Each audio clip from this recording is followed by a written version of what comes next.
조선야화를 찾아주셔서 감사합니다. 구독과 좋아요, 알림 설정 부탁드립니다. 옛날 어느 한 마을, 가난한 청년 혁수가 홀어머니를 모시고 살고 있었습니다. 혁순의 집은 항상 가난했던 것은 아닙니다. 아버지가 살아계실 적에만 해도 아주 어엿한 양반집이었답니다. 어머니, 오셨습니까? 오늘도 고되셨지요? 아니다. 최영감네에서 오늘은 수고했다고 여기 쌀을 한 되나 더 받아왔다. 아이고 어머니, 곱디고 온 우리 어머니 손이 이렇게나 부르트다니.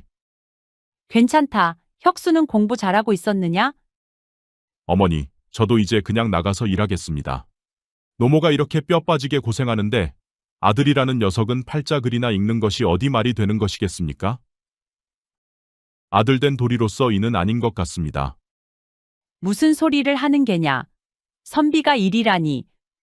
너는 글 공부에만 집중하거라. 알겠느냐? 우리가 지금은 비록 볼품없는 잔반 신세라지만 네가 과거에 합격만 한다면 다시 집안을 일으킬 수 있단다. 그러니 어미가 일하는 것에 괴념치 말거라. 이는 다 더 큰 미래를 위한 밑거름이니라. 혁수는 어머니의 나이 들고 지친 모습을 보며 울먹였습니다.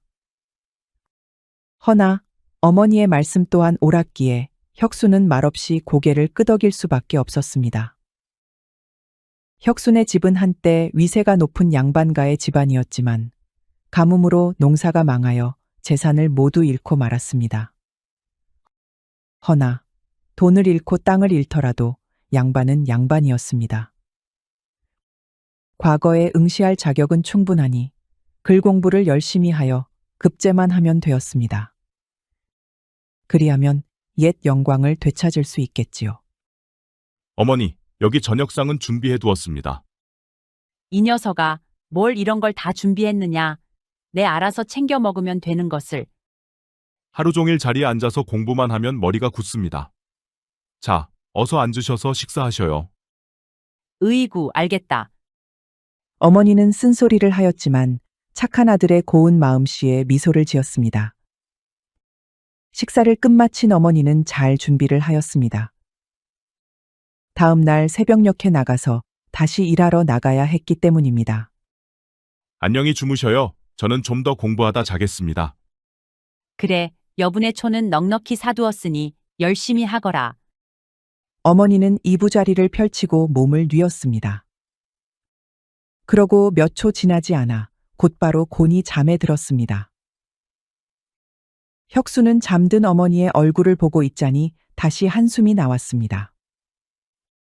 글에 집중하여야 하는데 도무지 글이 눈에 들어오지 않았습니다. 공부가 지지부진했습니다. 온갖 고민이 머리를 어지럽혔기 때문입니다. 만약 과거에 급제하지 못하면 어찌 될까요? 혁수의 형편상 과거 시험은 처음이자 마지막 기회였습니다.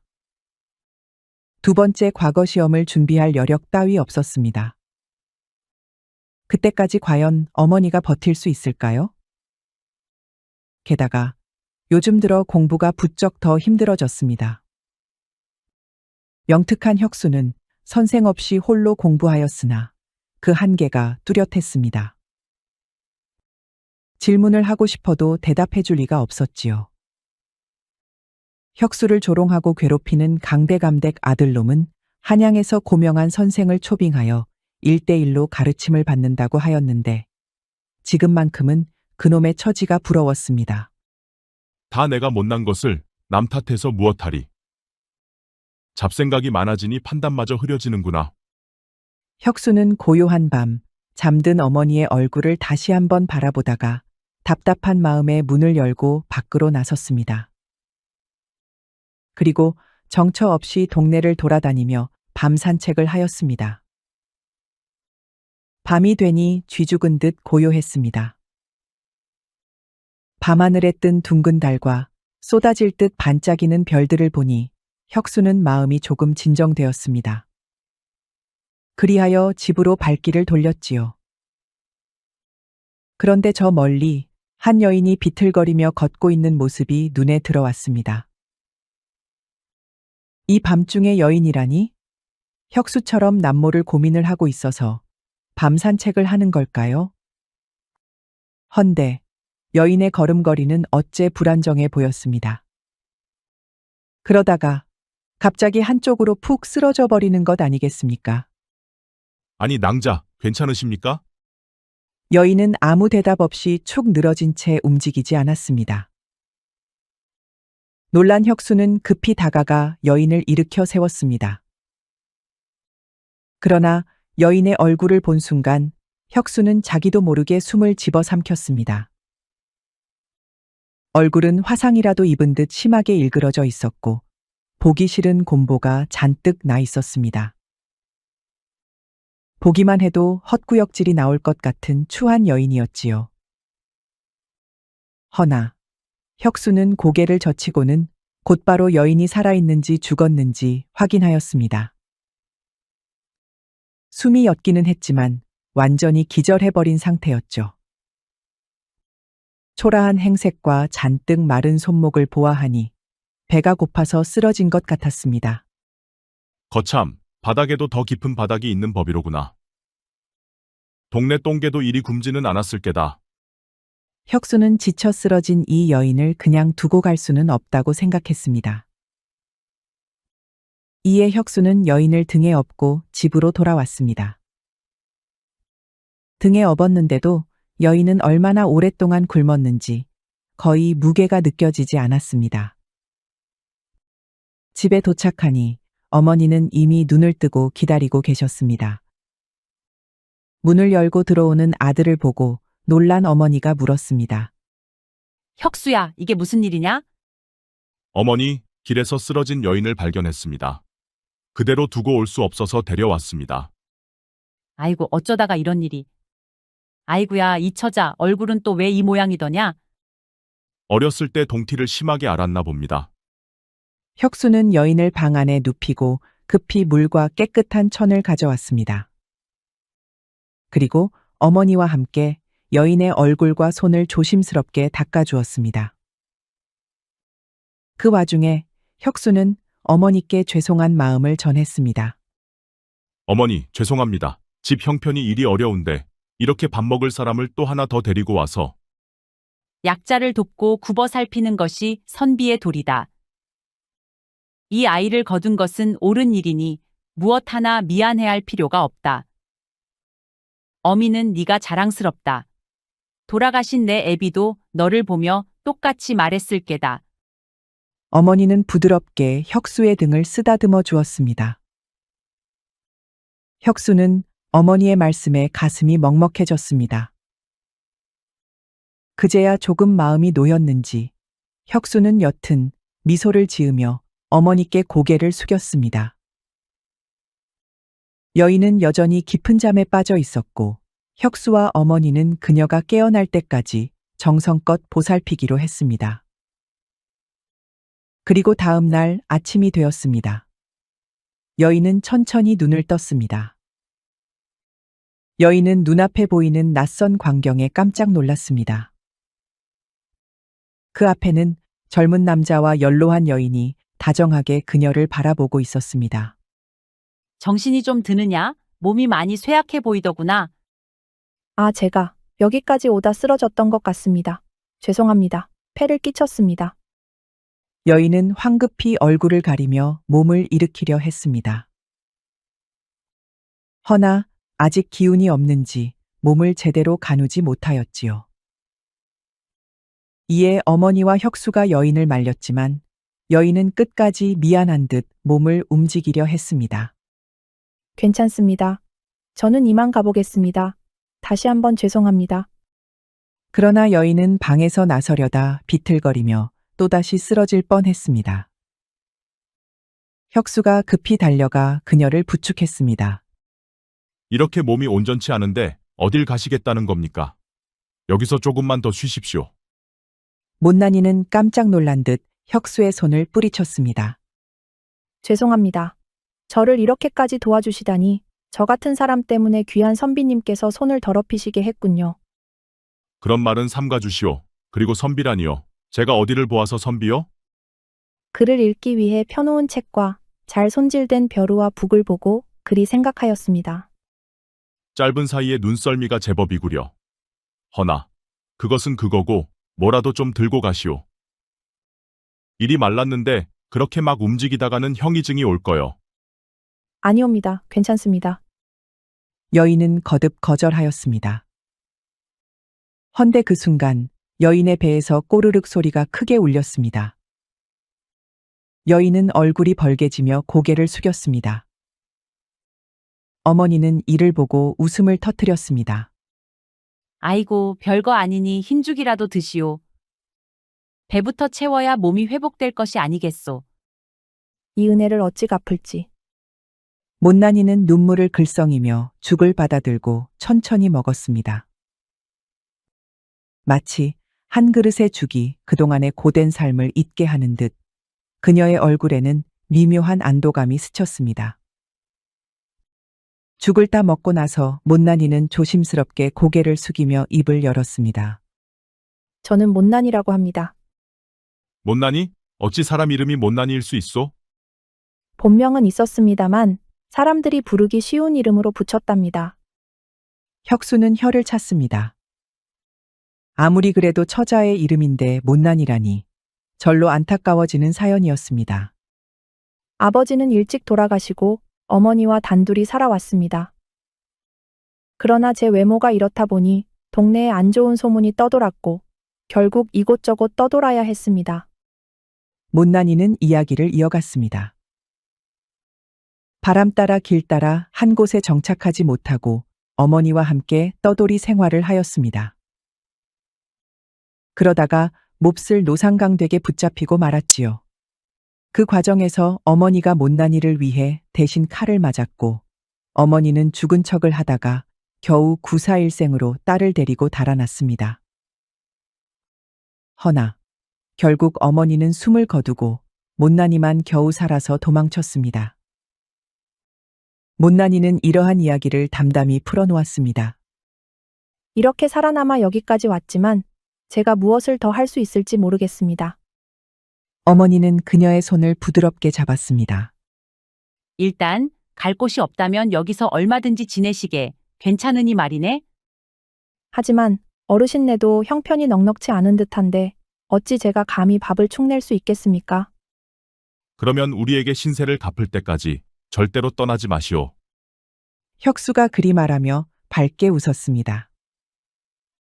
빙 둘러서 떠나지 말고 신세를 지라는 의미였지요. 이를 알아들은 못난이는 눈물을 흘리며 작게 고개를 끄덕였습니다. 정말 고맙습니다. 그려, 그러면 쇳내는 이제 일하러 나가보겠소. 혁수야, 아직 낭자가 몸이 성치 않으니 네가 공부하면서도 잘 돌봐주거라. 물론입니다, 어머니. 조심히 다녀오세요. 그렇게 못난이는 혁수네 집에서 함께 생활하게 되었습니다.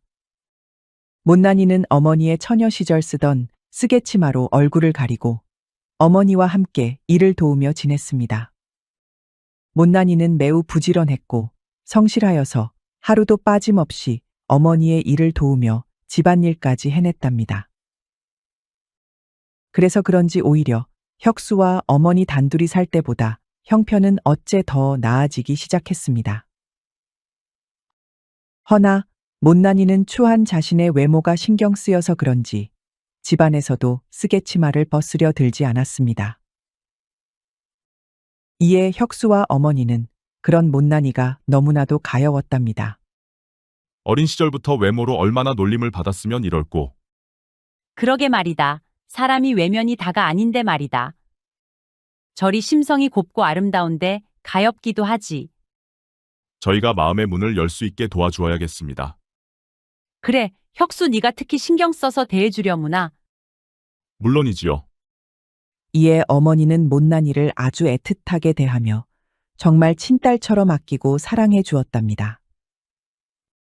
혁수도 마찬가지였습니다. 하루는 혁수가 집안 청소를 하는 못난이를 불렀습니다. 이보시오, 낭자. 왜 그러십니까? 낭자가 자기 이름이라고 말하였다만 나는 도저히 그 이름을 못 부르겠소. 뭐가 문제라도 있을까요? 아니, 아무리 그래도 사람에게, 그것도 처자에게 못난이라니 너무 심하지 않소. 저는 전혀 신경 쓰지 않으니 그리 부르셔도 됩니다. 혁수는 안쓰러운 눈으로 못난이를 바라보았습니다. 못난이는 정말 신경을 쓰지 않는다는 태도였지만 이는 마음의 상처가 너무 깊은 나머지 무감각해진 것이지요. 이에 혁수는 손바닥을 탁 쳤습니다. 내 좋은 생각이 있소. 못난이에서 못자만 빼서 부르겠소. 그래서 나니. 난초의 난인 게지. 어떻소? 그래도 낭자의 이름인데 함부로 바꾸거나 지우라는 말은 못하겠지만 한 글자만 떼서 부르는 게 훨씬 낫잖소. 혁수의 제안에 못난이, 아니 난이는 두 눈을 크게 치켜떴습니다. 그리고 좀처럼 보이지 않았던 미소를 지으며 수줍게 고개를 끄덕였습니다. 좋아요. 선비님께서 그리 고집을 피우시니 제가 고집을 꺾어야겠지요. 아주 좋구려. 나니, 내가 지었지만 퍽 아름다운 이름이오. 그렇게 난이와 혁수, 어머니는 어렵지만 행복하게 하루하루를 살아가고 있었습니다. 한편 혁수는 과거 시험 준비에 더욱 몰두했습니다. 난이 덕분에 자잘한 집안일은 신경 쓰지 않아도 되어서 공부할 시간은 늘어났지만 이젠 정말 홀로 공부하는 것에는 한계가 왔습니다. 특히 요즘 들어 점점 더 막히고 진도가 나가지 않아 답답한 마음이 커져갔습니다. 늦은 밤 책상 앞에 앉은 혁수는 답답한 마음에 책장을 넘겼습니다. 그러나 글자가 눈에 들어오지 않았습니다. 그가 집중하고 있던 것은 중용의 한 구절이었습니다. 천명지위성 솔성지위도 수도지위교. 하늘이 내린 것이 성이고 그 성을 따르는 것이 도이며 도를 닦는 것이 가르침이다. 거참 어려운 문장이로다. 혁수는 한숨을 쉬며 붓을 내려놓고 머리를 감싸 쥐었습니다. 복잡한 혁수의 복잡한 머릿속을 대변하듯 어둠 속의 촛불이 어지럽게 흔들렸습니다. 하늘이 내린 성이 무엇을 뜻하는 것이며 그걸 따른다는 건 또 무슨 의미란 말인가? 도를 닦는다는 건 결국 무엇을 해야 한다는 거지? 성을 따른다는 게 사람의 본성을 그대로 받아들이라는 뜻인가? 하지만 본성이 모두 선한 것만은 아니자는가? 혁수는 혼잣말을 하며 여러 가지로 고민했지만 아무리 생각해도 답이 나오지 않았습니다. 그야말로 앞날이 깜깜했습니다. 과거 시험을 준비하면서 이 정도도 이해하지 못하다니. 나라는 놈은 정말이지 둔재 멍텅구리로구나. 혁수가 낮게 탄식을 하였습니다. 그 순간 방문이 살며시 열리며 난이가 들어왔습니다. 난이는 여느 때처럼 쓰개치마로 얼굴을 가리고 있었습니다. 선비님, 밤이 늦었는데 아직 공부 중이십니까? 그렇소. 좀처럼 이해되지 않는 글귀가 있어 잠을 이루지 못하고 있소. 무엇이 막히셨는지 말씀해 주실 수 있으신지요? 그대가 이해할 수 있겠소? 저도 마침 할 일이 없으니 푸념이라 생각하시고 한번 말씀해 보셔요. 혁수는 난이의 말에 잠시 망설이다가 중용의 구절을 가리켰습니다. 여기 말이오. 하늘이 내린 것이 성이고 그 성을 따르는 것이 도라 했다. 라는 구절이 있소. 하지만 성이란 본래 무엇을 뜻하는지 그걸 어떻게 따라야 하는지 감이 잡히질 않소. 이는 사람이 태어날 때부터 가지고 있는 기본적인 성향, 즉 본성을 뜻하는 거랍니다. 본성이란 사람마다 다른 것 아니오? 그런데 그걸 따라야 한다니 어떻게 이해해야 한단 말이오? 좋습니다. 좀 더 풀어서 설명해야겠군요. 잠깐 나오실까요? 혁수는 난이를 따라 바깥으로 나왔습니다. 난이는 마당 한가운데에 앉아 땅 위에 작대기로 둥근 원을 그렸습니다. 이 원이 하늘에서 내린 성을 상징한다고 생각해 보세요. 각 사람마다 이 원의 모양은 조금씩 다르겠지만 그 본질은 다르지 않습니다. 난이는 다시 원 안에 여러 작은 선을 긋기 시작했습니다. 그러나 사람들은 살아가면서 여러 가지 욕심과 욕망으로 인해 이 원이 어그러지거나 선이 엉키게 됩니다. 그러니 성을 따르는 도란, 이 원을 본래의 모습으로 되돌리는 과정이라고 이해하시면 됩니다. 그러면 도를 닦는다는 것은 결국 사람의 본래 성품을 되찾아야 한다는 말이로군요. 하지만 어떻게 그걸 되찾을 수 있단 말이오? 못난이는 다시 땅에 글씨를 썼습니다. 이번엔 성실이라는 글자였습니다. 여기서 답은 성실입니다. 마음과 행동이 하나가 되도록 진실하게 살아가는 것. 그것이 하늘이 준 본성을 따르는 방법입니다. 그렇다면 이 모든 말은 결국 나 자신이 진실되게 살아가고 있는지를 되돌아보라는 것이었군요. 못난이는 미소 지으며 고개를 끄덕였습니다. 네, 선비님, 맞습니다. 혁수는 한동안 땅에 쓰인 글씨를 바라보다가 이내 고개를 들었습니다. 난이 낭자, 어찌 이렇게 명쾌하게 잘 설명을 하시오? 내가 이토록 고민하던 문제를 단번에 풀어주다니. 얼굴이 이렇다 보니 세상과 단절된 차에 살아왔습니다. 그동안 제가 할 수 있는 건 오로지 글을 읽고 배움에 매달리는 것뿐이었지요. 혁수는 감탄하였습니다. 선생님을 멀리서 찾을 필요 없었습니다. 귀인은 바로 곁에 있었던 것입니다. 혁수는 잠시 고민하다가 입을 열었습니다. 괜찮다면 계속해서 이렇게 공부를 좀 도와줄 수 있겠소?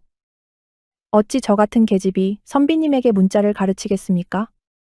난이 낭자의 학식은 나 같은 엉터리 선비보다 훨씬 높소. 그런 말 마시오. 제발 부탁드리겠소. 혁수의 거듭되는 부탁에 난이는 어쩔 수 없이 승낙할 수밖에 없었습니다. 낮에는 어머님을 도우며 일을 해야 하니 밤에 시간을 내어 알려드리겠습니다. 하지만 선비님도 게으름 피우지 말고 열심히 배우셔야 합니다. 혁수는 기쁨에 차서 못난이의 손을 붙잡았습니다. 정말 고맙소. 낭자와 함께라면 무엇이든 해낼 수 있을 것 같소. 난이는 당황하여 손을 빼며 얼굴을 붉혔고 혁수는 황급히 미안하다고 사과했습니다. 잠시 어색한 침묵이 흘렀지만 서로 눈을 마주치고는 활짝 웃었답니다.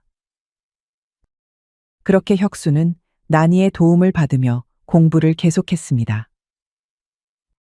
난이의 알기 쉬운 가르침에 혁수의 학식은 일취월장하였습니다. 하나를 가르치면 열을 깨우쳤지요. 난이도 그런 혁수를 가르치는데 아주 재미를 붙였답니다. 그러던 중 하루는 혁수가 난이를 따라 장터에 나간 날이었습니다. 장터에서 물건을 사면서도 난이의 가르침은 이어졌습니다. 혁수는 무거운 물건을 들어주면서 난이와 도란도란 이야기를 나눴습니다. 그런데 아주 잘 차려입은 선비 하나가 걷다가 혁수를 발견하고는 심술궂은 미소를 지었습니다. 이 자는 바로 강선비. 권문세가 강대감댁의 아들이었습니다. 강선비는 혁수를 발견하면 대놓고 무시하거나 모멸적인 말을 쏟아내는 아주 못돼 처먹은 선비였습니다. 이를 모르는 혁수는 난이와 같이 장터를 둘러보고 있었지요. 여기도 괜찮지만 저쪽 상인이 더 좋은 것을 가져올지도 모르니 한 번 더 봅시다. 알겠습니다. 선비님은 참으로 신중하시네요. 그들이 이야기를 나누며 시장 한편을 돌아다니던 중 낯익은 목소리가 들려왔습니다. 아니 이게 누구인가? 우리 마을의 잔반, 먹다 남은 음식 찌꺼기 선비, 혁수 아니더냐? 혁수는 고개를 들어 강선비를 바라보았지만 애써 담담한 목소리로 답했습니다. 강선비, 오랜만일세. 이 장터까지 무슨 일로 오셨나? 뭐긴 뭐겠나. 내 집 하인들이 사온 물건이 제대로 된 건지 살펴보러 온 것이지. 하긴 내 놈처럼 손수 짐을 들러뛰는 신세는 아니니 말이야. 강선비는 혁수가 들고 있는 물건을 손가락으로 가리키며 코웃음을 쳤습니다. 그런데 이게 웬일인가? 과거 시험을 준비한다던 선비가 장터에서 머슴처럼 짐을 들고 있으니 공부는 포기했나 보네? 공부만 한다고 사람이 굶어 죽게 생겼으면 어찌하겠소. 어머니께서 심부름을 부탁하신 것이니 이쯤은 도리라 여겨야지요. 도리라니 참 고상하게 꾸며 말하는군. 하지만 그 도리가 너를 과거에 급제하게 해줄 것 같으냐? 공부를 한다고 내 놈 머리로 글뜻을 제대로 이해나 할 수 있을지 의문이구나. 혁수는 강선비의 모욕적인 말에도 꿋꿋하게 반박하였습니다. 사람의 머리 좋고 나쁨은 가문과 재물로 정해지는 것이 아니오. 선비라면 그런 천박한 말을 함부로 하지 마십시오. 천박하다? 그런 소리를 듣자니 가소롭구나. 내 놈 같은 잔반이 감히 나를 훈계하려 드는 게냐? 조상님 덕에 나와 같은 선비가 된 줄 알았으면 내 처지를 좀 돌아보거라. 가문이 망했으면 기어 들어가야지. 대체 무슨 배짱으로 이 장터에서 목을 빳빳이 세우고 있단 말이냐? 혁수는 이번에는 제대로 말문이 막혔습니다. 강선비의 독설은 점점 도를 넘고 있었습니다. 하긴 망한 집안의 잔반이 어디 갈 데가 있겠나. 과거 시험을 본다지만 그런 형편에 합격이나 할 수 있을까? 아니다. 너 같은 잔반이 한양까지 갈 수 있을란지나 모르겠다. 내 아버님께 부탁하여 내 시종으로부터 함께 올라가는 것은 어떻느냐? 혁수는 어깨를 부들부들 떨며 분노를 삭혔습니다. 마음 같아서는 저 시건방진 얼굴에 주먹 감자를 먹여주고 싶었습니다만 차마 그러지 못하였지요. 그러던 중 가만히 있던 나니가 방금 전에 샀던 고춧가루를 한 움큼 쥐더니 갑작스레 강선비를 향해 휙 뿌려버렸습니다. 이게 무슨 짓이냐? 이 천한 것이 아주 정신이 나가버렸구나. 강선비는 두 손으로 얼굴을 비비며 재채기를 하기 시작했습니다. 그는 눈물을 글썽이며 고래고래 소리쳤습니다. 그러나 난이는 태연하게 쓰개치마를 내리며 흉한 곰보투성이의 얼굴을 드러냈습니다. 선비님, 저와 가까이 계시면 피부병이 옮으실까 염려되어 고춧가루를 뿌렸습니다. 이 병은 전염성이 강합니다. 강선비는 난이의 말을 듣고는 얼굴이 하얗게 질렸습니다. 그게 정말 전염되는 병이냐? 그럼요. 하필이면 지금 선비님의 얼굴에도 벌써 열꽃이 올라오는 듯한데요. 뭐시? 그럼 이 병은 어떻게 고칠 수 있단 말이냐? 고춧가루를 뿌린 건 예방책이었습니다. 하지만 이미 얼굴이 붉어졌으니 똥과 오줌을 섞은 고약을 얼굴에 발라야 합니다. 지금 당장 집으로 가셔서 처방을 받으시는 것이 좋겠습니다. 난이는 표정 하나 바꾸지 않으며 태연하게 거짓말하였습니다. 강선비는 그런 난이의 거짓말에 홀라당 속아가지고는 난이의 말을 끝까지 듣지도 못한 채 얼굴을 감싸며 달아났습니다. 혁수는 강선비가 멀어지는 모습을 보며 말문이 막혔다가 이내 웃음을 터뜨렸습니다. 아니 난이 낭자는 대담하기도 하지. 나중에 들키면 어쩌려고 그러시오. 어찌되긴요. 얼굴에 똥독이 올라서 퉁퉁 부은 얼굴이 되겠지요. 혁수와 난이는 깔깔거리며 웃음을 터뜨렸습니다. 그러다가 혁수는 이내 진지한 표정을 지으며 난이에게 말하였습니다. 방금 전까지의 웃음기는 사라지고 그의 목소리에는 따뜻한 진심이 담겨 있었습니다. 난이 낭자, 퍽 통쾌했습니다만 앞으로는 부디 자신의 외모를 자학하지 말아줬으면 좋겠소. 낭자는 충분히 훌륭하고 아름다운 분이오. 난이는 순간 말문이 막혔습니다. 난이는 쓰개치마를 고쳤으며 혁수를 보지 못한 척 고개를 돌렸습니다. 그러나 쓰개 안에서 난이의 얼굴은 벌개져 있었습니다. 선비님, 저를 위로하려 하시는 것은 알겠습니다만 제 얼굴은 아무리 좋게 말씀하셔도 사람의 가치는 얼굴로 정해지는 것이 아니오. 낭자의 지혜와 성실함, 그리고 따뜻한 마음을 보시오. 낭자는 내가 만나본 그 누구보다 아름답고 어여쁜 사람이오. 난이는 혁수의 진심 어린 말에 당황하며 말을 더듬었습니다. 그건 너무 과한 말씀이에요. 저는 그저 난이 낭자, 제게 이만한 귀인을 만난 것은 하늘의 은혜라 생각하오. 낭자가 아니었다면 나는 지금까지도 중용의 뜻조차 깨닫지 못했을 것이오. 어찌 그런 분을 폄하할 수 있겠소? 혁수의 진심 어린 눈빛에 난이는 더 이상 말을 잇지 못했습니다. 난이는 고개를 숙인 채 두 손을 꼭 모았습니다. 그리고 작은 목소리로 속삭이듯 대답했습니다. 고맙습니다, 선비님. 정말 감사합니다. 이제는 낭자가 스스로를 조금 더 소중히 여겼으면 좋겠소. 그게 나와 어머니에게도 큰 기쁨이 될 것이오. 난이는 고개를 숙인 채로 마음이 벅차올랐습니다. 그녀의 가슴 속에서는 작은 불꽃이 피어오르는 듯한 따스함이 번졌습니다. 그것은 단순한 고마움 이상의 감정이었습니다. 난이는 그 순간 자신도 모르게 혁수를 향한 사랑의 싹이 트고 있음을 깨달았습니다. 선비님이 앞으로도 저를 그렇게 봐주신다면 제가 더 열심히 살아야겠네요. 난이 낭자는 이미 충분히 잘하고 계시니 지금처럼만 하시면 됩니다. 혁수와 난이는 다시 장터를 둘러보며 어머니의 심부름을 이어갔습니다. 하지만 난이의 마음속에는 혁수의 말이 깊게 새겨져 있었습니다. 난이는 혁수를 몰래 힐끔힐끔 쳐다보며 설렘과 두려움이 섞인 미소를 띄었습니다. 혁수도 모르게 그날의 장터는 난이에게 평생 잊을 수 없는 장소가 되었습니다. 이후 평화로운 나날이 이어졌습니다. 혁수는 난이의 가르침 덕분에 그 어떤 어려운 문제도 막힘없이 풀 수 있게 되었습니다. 이제 과거 시험날이 오기만을 목이 빠져라 기다렸지요. 허나 예정된 과거 시험이 오려면 아직도 몇 달은 기다려야 했습니다. 그러던 중 아주 뜻밖의 소식이 전해졌습니다. 혁수야, 이게 웬일이냐? 과거 시험 일정이 갑작스레 앞당겨졌다지 않느냐? 네, 어머니. 전왕비께서 결백을 인정받고 복권되신 것을 기념하기 위해 특채 과거를 연다고 합니다. 어머니, 이번이야말로 하늘이 주신 기회입니다. 혁수와 어머니는 손을 맞잡고 기뻐하였습니다.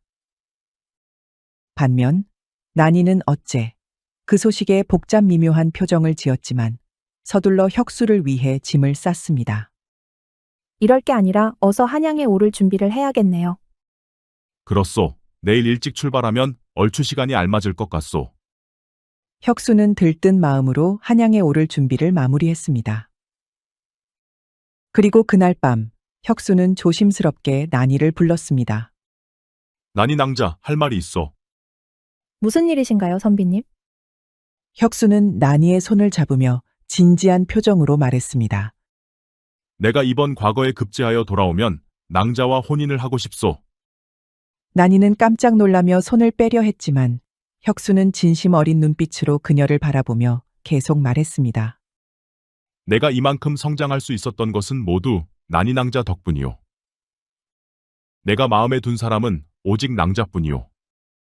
선비님, 저는 이렇게 못난 외모를 가진 여인입니다. 저 같은 여자가 어찌. 그런 말은 하지 마시오. 낭자는 내게 세상에서 가장 소중한 사람이오. 난이 낭자가 아니었다면 나는 지금도 무지한 채로 헤맸을 것이오.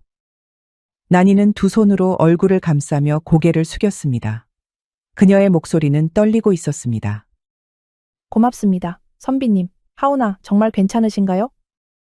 난이 낭자, 내가 그 누구보다도 확실히 말할 수 있소.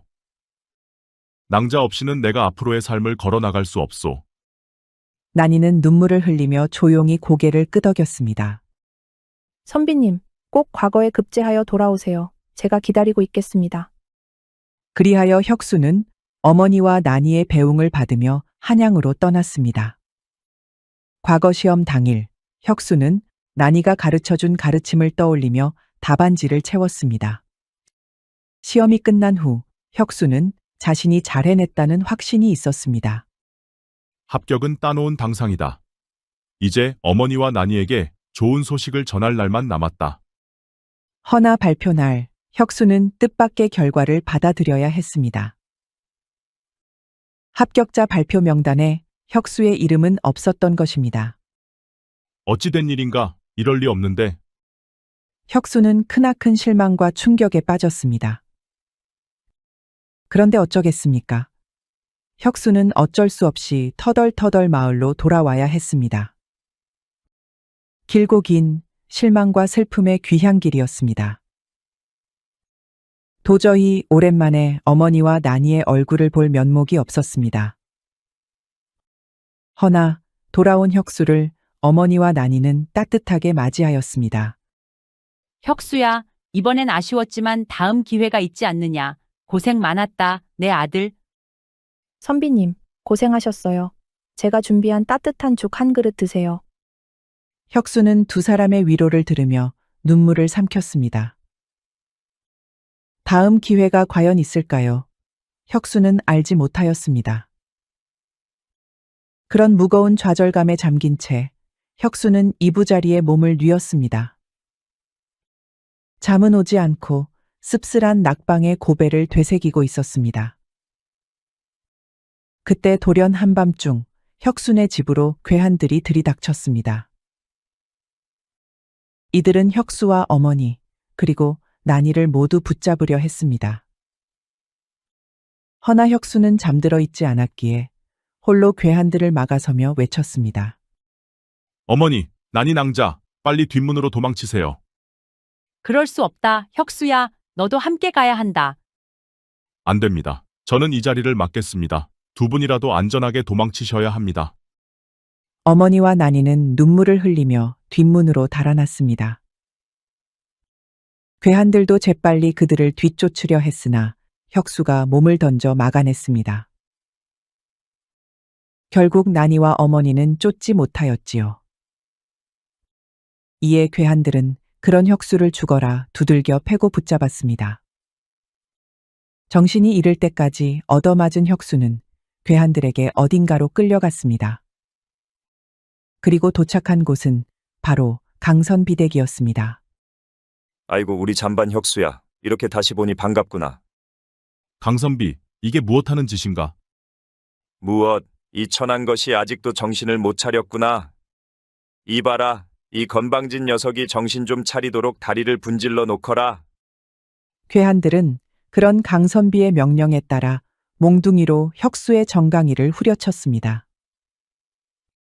그러자 둔탁한 소리가 나며 무언가 뚝 하고 부러지는 소리가 들렸습니다. 혁수는 비명을 지르며 바닥에 나동그라지고 말았습니다. 혁수야, 우리 혁수. 내가 말이다. 내 덕에 과거 시험에 당당히 합격하여서 아주 답례를 지나게 해주려고 끌고 왔단다. 그게 무슨 소리냐? 강선비는 비열한 웃음을 흘리며 말하였습니다. 사실 혁수는 과거에서 당당히 장원급제를 하였습니다. 헌데 강선비가 돈으로 시험관들을 매수한 것이지요. 그리고 혁수의 이름을 지우고 대신 강선비의 이름을 올린 것입니다. 우리 혁수가 공부를 아주 열심히 했더구나. 이 비열한 놈, 내 놈이 어찌 선비라 칭할 수 있겠느냐? 장원 급제한 것이 내 놈이더냐? 내가 급제하였느니라. 그러면 내가 내 녀석 같은 낙방한 떨거지 잔반보다 더더욱 선비에 어울리지 않겠느냐? 그래 알겠다. 그러면 그 잘난 장원급제로 재미를 보면 될 것을 어찌 우리 가족에게 해를 끼쳤느냐? 군자라면 후환의 위험을 남겨놓지 않는 법이지. 겸사겸사 꼴보기 싫은 그 망할 것에게도 본때를 보여줄 생각이었다. 내 놈의 어머니도 혹여 상소문이라도 올릴 수 있으니 처리하는 게 낫지. 이 간악한 놈, 강선비는 비웃음을 터뜨리며 혁수에게 가까이 다가갔습니다. 네가 아무리 발버둥쳐도 소용없다. 내 놈의 운명은 여기서 끝이야. 다만 이왕 잡았으니 나도 재미를 좀 보아야겠다. 여봐라, 이놈을 광에 가두거라. 간신히 목숨을 부지할 만큼 물만 주고 식사는 일체 금한다. 다만 숨이 꼴딱꼴딱 넘어갈 것 같으면 조금 먹여서 살려놓거라. 그래야 괴롭히는 맛이 나지 않겠느냐. 그렇게 혁수는 강선비에게 잡혀 온갖 모진 고초를 당해야 했습니다. 그렇게 고통을 받는 중에도 어머니와 난이가 무사히 강선비에게서 달아났기를 간절히 빌었습니다. 혁수는 매일같이 강선비가 가하는 혹독한 고문을 견디며 점점 지쳐갔습니다. 혁수의 몸은 이미 넉마가 되었고 정신은 피폐해져 갔지만 끝까지 굴복하지 않으려는 의지는 남아 있었습니다. 그러나 고통 속에서 죽음을 기다리는 나날은 끝이 보이지 않았습니다. 그러던 어느 날 밖에서 갑작스러운 소란이 벌어졌습니다. 사람들이 고함을 지르고 쇠붙이가 부딪히는 소리가 요란하게 울렸습니다. 혁수는 무슨 일이 일어나는지 알 수 없었지만 소라는 점점 더 가까워졌습니다. 저놈이 강선비다. 어서 붙잡아라. 이게 무슨 짓이냐? 강선비의 고함이 들렸고 그 뒤로 철컥거리는 수갑 소리가 이어졌습니다. 그러고 나서 혁수가 갇혀있던 광의 문이 벌컥 열렸습니다. 포졸들이 혁수를 부축하여 일으켰습니다. 혁수는 어리둥절한 표정으로 포졸들을 바라보았습니다. 그런데 그 순간 한 여인이 광으로 뛰어들어오더니 혁수를 보자마자 울면서 그를 품에 안았습니다. 선비님, 제가 늦었어요. 정말 미안해요. 혁수는 여인의 목소리를 듣고는 믿을 수 없다는 듯 고개를 들었습니다. 눈앞의 여인은 생전 처음 보는 아리따운 미인이었기 때문입니다. 마치 하늘에서 내려온 선녀처럼 아름다웠습니다. 그리고 아주 지체 높은 집안의 여인처럼 기품이 넘쳤습니다. 혁수는 어리둥절한 표정으로 여인을 바라보았습니다. 누구신지는 모르겠지만 덕택에 살았습니다. 헌데 도대체 낭자는 누구십니까? 선비님, 모르시겠나요? 접니다. 난이에요. 난이라는 말에 혁수는 깜짝 놀랐습니다. 곰보투성이 얼굴에 못난 얼굴이 아니었기 때문입니다. 헌데 가만히 바라보니 그 한치의 티 없이 맑고 아름다운 눈동자가 바로 난이와 똑 닮았더랍니다. 이럴 수가. 난이 낭자. 어찌 된 일이요? 도대체 어떻게 된 거요? 길고 긴 이야기가 있답니다. 하지만 간단히 말하자면 저는 사실 왕비마마의 딸이었어요. 난이는 혁수에게 자신의 정체와 그동안의 사연을 설명하기 시작했습니다. 실상은 이러했습니다. 당시 후궁 출신의 기생이 왕의 총애를 등에 업고 왕비를 모함하여 억울한 누명을 씌웠습니다. 이에 왕비는 축출당하여 궁에서 추방당했지요. 왕비는 딸인 난이마저 그 권세에 의해 위험에 처할 것이 염려되었습니다. 난이의 아름다운 얼굴을 약재를 혼합한 고약으로 일그러뜨리고 변장을 시켜 평범한 농민처럼 살아가게 했던 것이었습니다. 혁수가 난이를 처음 만났던 곰보투성이의 얼굴과 추레한 모습은 모두 어머니인 왕비가 마련한 위장책이었지요. 그러나 시간이 흘러 왕비의 결백이 증명되었습니다. 왕비를 모함했던 후궁의 악행이 드러났고 임금님은 왕비를 복권하며 모든 명예를 회복시켰습니다. 덕택에 난이는 왕비의 곁으로 돌아갈 기회가 있었으나 혁수와 함께한 삶이 소중했기에 혁수의 곁에 머무르고 싶어 했습니다. 그래서 이러한 소식을 들었음에도 조용히 있었지요. 그런데 강선비가 혁수의 시험지를 바꿔치기 한 사건이 벌어졌고 나아가 위해까지 가하려 하자 난이는 더 이상 조용히 침묵할 수 없었습니다. 이에 난이는 해독제로 일그러뜨린 얼굴을 정상으로 되돌리고 왕궁으로 돌아가 도움을 요청했습니다. 조정은 난리가 났지요. 죽은 줄만 알았던 공주가 돌아온 데다 뜻밖의 사건을 몰고 왔으니 말입니다. 이에 왕비는 딸을 맞이하여 곧바로 강선비의 악행을 낱낱이 조사할 것을 명했습니다. 특히 임금님은 극대노하셨답니다. 왕비가 복권한 것을 축하하는 특채 과거 시험에서 이러한 부정행위가 있었으니 말입니다. 이에 관련자들을 모조리 처벌하고 강선비의 집안을 멸문할 것을 명하였습니다. 강선비의 비열한 짓거리는 모두 만천하에 드러났습니다. 이제 선비님은 당당히 과거 급제자로 인정받으실 거예요. 난이 낭자, 그대가 아니었다면 나는 이 고통에서 벗어날 수 없었을 것이오. 정말 고맙소. 아니, 난이 낭자가 아니구려. 그리고 나도 이렇게 건방진 말투를 사용해서도 안 되지. 아니어요. 제 이름은 여전히 난이랍니다. 그리고 얼마든지 마음대로 말씀하셔도 돼요. 선비님은 저의 부군이시니까요. 난이는 그리 말하면서 혁수를 으스러지도록 세게 껴안았습니다. 그렇게 모든 일이 마무리되었습니다. 강선비는 물론 강선비의 집안 사람들은 모조리 끌려가 형장의 이슬이 되었지요. 그리고 혁수는 과거 시험에 당당히 급제하였습니다.